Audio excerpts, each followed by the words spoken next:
Effort, 'n Suid-Afrikaanse stroomdiensbedryf deur Emedia Investments, het die toevoeging van die Afrikaanse dubbing van die Turkse dramareeks Lente na die Storm aangekondig.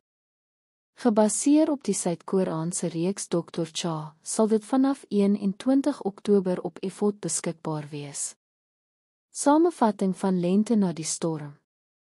Die reeks volg die dramatiese reis van 'n toegewyde huisvrou wat haar selfwaarde herontdek nadat 'n mediese noodgeval haar dwing om haar lewe te heroorweeg. Bahar het 20 jaar gelede haar mediese graad behaal, maar het haar loopbaan opoffer om 'n toegewyde vrou en ma te wees. Sy is getroud met Timur Efizoglu, 'n suksesvolle en gerespekteerde chirurg. Van die buitekant lyk dit of hulle 'n gelukkige en gemaklike lewe het.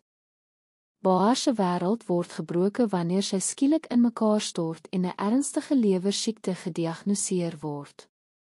Terwyl sy 'n lewe of dood situasie in die gesig staar, ontdek Bahar dat haar man, Timur, en sy ma 'n vreeslike geheim vir haar versteek het. Bahar leer ook dat Timur al vir baie jare 'n verhouding het met sy kollega Rengen. Lewertransplantasie is haar enigste hoop om te oorleef en toetse toon dat Timur 'n geskikte donor is. Hy is egter onwillig om sy lewer te skenk en probeer om Bahar se dokter te oortuig om haar te laat sterf. Nadat sy oorleef het, besluit Bahar dat sy nie meer 'n slagoffer gaan wees nie. Sy keer terug na die hospitaal om haar mediese residentuur te voltooi. Sy moet die moeilikhede navigeer van werk met haar verwyderde man, hul residentseun en Timur se minnares, Rengen.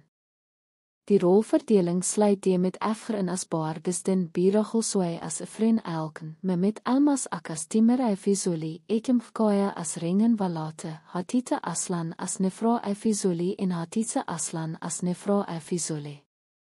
Lente na die Storm het op Soft in die VSA geskyn vanaf 13 Februarie 2024 en het op 28 Mei 2025 geëindig na 2 seisoene en 48 episodes van elke 2 uur.